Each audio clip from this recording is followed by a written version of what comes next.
Hello and welcome to my presentation on my Landscape Decisions Fellowship. My name is Janet Fisher and I'm a member of staff in the School of Geosciences at the University of Edinburgh.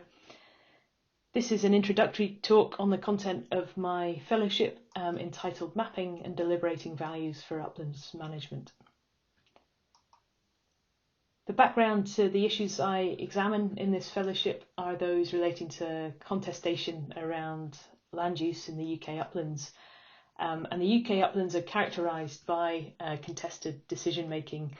Stakeholders with various different interests clash over contrasting land uses, for instance, livestock farming, hunting and shooting, conservation, cultural or aesthetic values, even recreation and renewable energy are some of the issues that animate debates about the uplands and their future.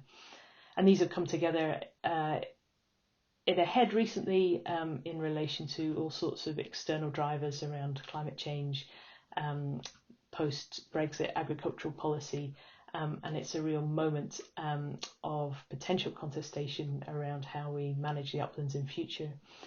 These land use conflicts reflect different priorities that people have for these areas, and there's often a political dimension if one party is perceived to assert its interests over those of another party. The reason land use conflicts can become so contentious, I understand, is because of intricate linkages between land uses and people's identities and their values related to landscapes. And some of the images depicted here give an idea as to how people's sort of core values maybe and identities are intricately bound up with how they believe uplands should be managed. And some of these uses are evidently mutually exclusive and can cause problems for one another. So recent work in land use conflicts suggests that technical approaches to resolving conflicts can often fail. And instead, this work points towards approaches that recognise the importance of values and identities, and work that potentially seeks to involve deliberation around priorities and understanding the positions of different stakeholders. So some of the theoretical background here, just briefly, is grounded in political science, which suggests that when values are incommensurable, they might be non-negotiable, and this can lead to relatively intractable conflicts. So Chantal Mouffe's work on agonistic pluralism is relevant here. This kind of characterises consensus as an unrealistic aim when people have incommensurable values. And in this context, it may be the settlement of difference that would be a desirable outcome rather than consensus, which is unrealistic. But for people's positions to be considered legitimate, they must be aired in an open forum, and that can lead to situations where mutual understanding is developed, which can prevent antagonism developing. So deliberation is conceived as important in this framework for people to reach a settlement around a future land use pathway, let's say. So I'm seeking to develop a toolkit grounded in some of these ideas, and I've called it Mapping and Deliberating Values for Uplands Management, and I'll refer to it as the MADEVU framework with these capitalised letters in the title. This toolkit squarely addresses the role of values, and it foregrounds place-based factors in landscape decision-making. It aims to stimulate new thinking about conflicts and aims to generate partnerships grounded in mutual understanding amongst diverse upland stakeholders. In order to tackle this work, I have a research translation objective, so to pilot, iterate, refine and describe a toolkit for stakeholders to use to map and deliberate values in uplands management in particular landscape settings. And I have a research question as well. So to what extent can values elicitation and subsequent structured deliberation ameliorate land use conflicts? So this will answer a real question in the land use literature around whether a kind of structured process of mapping people's values in relation to land use and again a structured process of deliberation grounded in that values mapping, whether that can really ameliorate some of the conflicts we see arising in land use. So in order to achieve answering this research question and this research translation objective, I'm undertaking a process with 3 work packages. In the first work package, I'll develop a statement ranking tool which will map out consensus and disagreement in perspectives around the uplands. In work package 2, I'll undertake a structured deliberative process grounded in the results from work package 1 to seek to resolve some of the more contentious issues that are made transparent in work package 1. And in work package 3, we'll evaluate the MADEVU tool and iterate and refine the tool accordingly. This work is inspired by and to some extent related to a statement ranking tool which is grounded in the Future of Conservation study, a study that I've been involved with for a number of years. This study was motivated by the idea that there are long-standing debates over what, why and how to conserve nature. People have characterised this as the battle over biodiversity, and there's been some interesting press coverage around this over the last few years.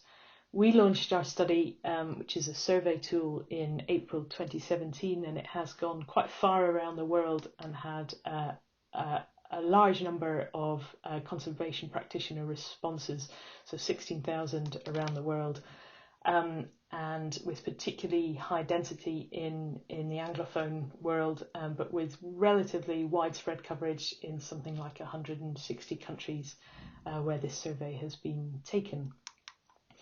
The Future of Conservation survey team includes all of these characters. We're led by Chris Sambrook, a collaborator at Cambridge University, and other collaborators include George Holmes, Rogelio Luque Laura, who's at Cambridge, and Aidan Keane, a colleague of mine in Edinburgh, and we've got various partners that have assisted with aspects of this work, and the work has been funded by the Cambridge Conservation Initiative and the Economics and Social Research Council. It led to this paper published last year, which characterised the global conservation movement as diverse but not divided. And this speaks to some particularly contentious debates, I guess, about how future conservation should look globally, debates about half Earth and new conservation. So just by way of a bit of explanation about why this work is relevant, in the Future Conservation survey we made a bespoke statement sorting tool that groups of conservationists could use to compare their values about conservation.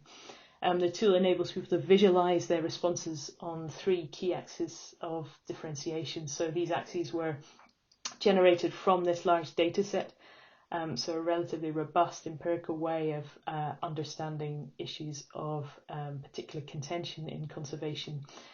And we've come up with various visual ways of exploring these data and revealing to people where they sit in relation to the global data set or a smaller group, for instance, of staff members within a conservation NGO, to understand people's perspective relative to those of others. So just to point out a couple of things about this visual, there's 3 dimensions: a dimension around people's perspectives on people-centred conservation, perspectives on science-led ecocentrism, and perspectives on conservation through capitalism, the role of market instruments, for instance, in conservation action. And what we did as well was provided a typology of perspectives, so different ways, kind of fundamentally different ways of seeing issues in conservation. For instance, a new conservation perspective, which is in favour of people-centred conservation. It is less in favour of science-led ecocentrism, and it's in favour of conservation through capitalism. And there's various other types of conservation perspective that we also characterise in these visuals. So within my fellowship, I'm going to do work somewhat related to this, although taking quite a departure away from a particular focus on conservation issues to look at land use issues more broadly. I'm going to develop a statement ranking tool that maps out consensus and disagreement in uplands issues. This is grounded also in Q methodology. Some of you might be familiar with this tool. It's a powerful tool for identifying and characterising different perspectives with a relatively high level of granularity. So respondents are asked to rank on a grid various statements to characterise their views, and they're asked to prioritise those statements at the extremes on a grid such as this, which has a spectrum of agreement. And then a process of factor analysis can identify the particular contentious issues and can identify groups who share perspectives, and this is fundamental to the work I'll be doing in this fellowship. So within Work Package 1, I want to represent a range of Uplands issues. I'll ask stakeholders in particular cases to sort the statements around these Uplands issues to reflect their perspective, and analysis will reveal what is particularly contentious.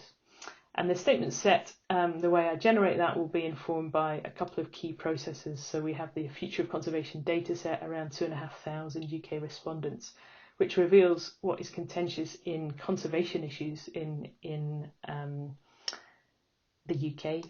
As well as that, there's a number of studies that I can draw on which have used pre-existing statements from Uplands research to particularly understand contention around game birds and raptors, for instance, and rewilding. These are just the studies that I'm aware of, but the first thing on my desk to do within Work Package 1 is to undertake a more systematic mapping of this literature to understand what's out there in terms of pre-existing statement sets. And I aim to develop an adaptable statement set for use in areas with diverse land uses and decision types. In Work Package 2, we undertake this process of structured deliberation grounded in the results of Work Package 1 in two particular cases. I'm seeking to work in multi-sectoral and a conservation partnership case, and I'm currently scoping those cases through my network at this kind of nascent stage of the fellowship. The cases will likely be in Scotland or the north of England, in Uplands, key Uplands areas. And we'll undertake a process of facilitated deliberation informed by the statement ranking results and focused on the issues that are shown to be contentious in Work Package 1. And the deliberative process will seek to promote mutual understanding of different positions, and further meetings will follow to build on the consensual aspects that are shown through Work Package 1 and deliberate the more contentious. Work Package 3 finally will answer the fellowship research question, so whether these processes can really ameliorate land use contention, and it will evaluate the MADEVU tool holistically and through a mixed methods process in order that I can iterate and refine the toolkit for writing up as a final report. So thank you very much for listening. Thanks to my collaborators, particularly in the Future of Conservation survey team, who are involved in this work. And if you have any questions or any comments, I'd be delighted to hear those. My contact details are on this slide. And thanks very much, and I look forward to hearing from you. Thank you.